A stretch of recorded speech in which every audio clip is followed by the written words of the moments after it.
Well, howdy there, Internet people. It's Belle again. So today, we're going to talk about birthright restrictions, class action, and a pause. Trump put out his order restricting birthright citizenship. It was challenged, and district court judges placed nationwide injunctions against the order. The Supreme Court stepped in at the end of June, said the injunctions against his order could stand, but only for the plaintiffs. As we suggested would happen in that video, the move to convert a case to a class action case has happened. A federal judge in New Hampshire granted class action status to a case challenging Trump's order. The judge also granted a temporary block against Trump's order that would protect American babies born nationwide from Trump stripping away their citizenship. Arguments occurred before Judge Joseph LaPlante on Thursday morning.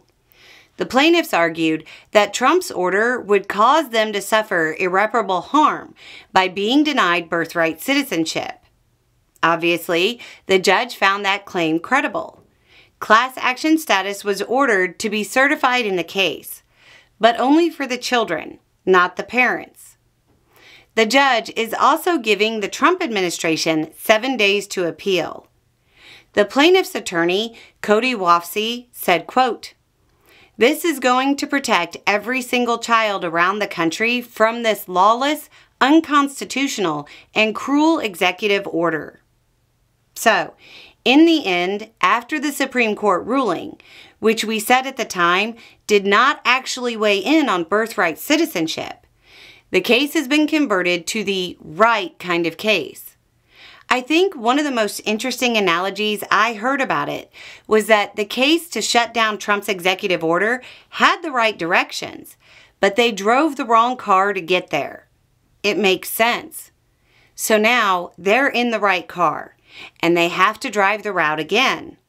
So expect this case to make its way through the appeals court again, and then eventually end up back at the U.S. Supreme Court. And at some point, it'll end up at the Supreme Court, and the court will actually be looking at the merits of the case. At which point in time, the Supreme Court will have to determine if it's ready to overturn Wong Kim Ark and fundamentally alter the way citizenship works in the United States.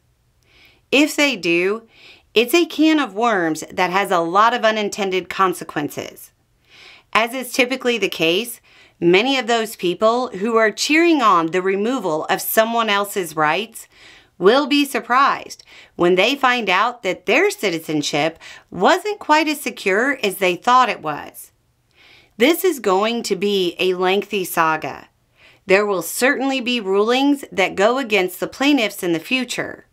When that happens, remember this. Think back to how you felt when commentators were telling you that birthright citizenship had been ended when it wasn't even what the court was looking at. We've still got 3.5 years of this never-ending clown parade to go. There's going to be plenty to get outraged about. You don't need sensationalism zapping your energy. Anyway, it's just a thought. Y'all have a good day.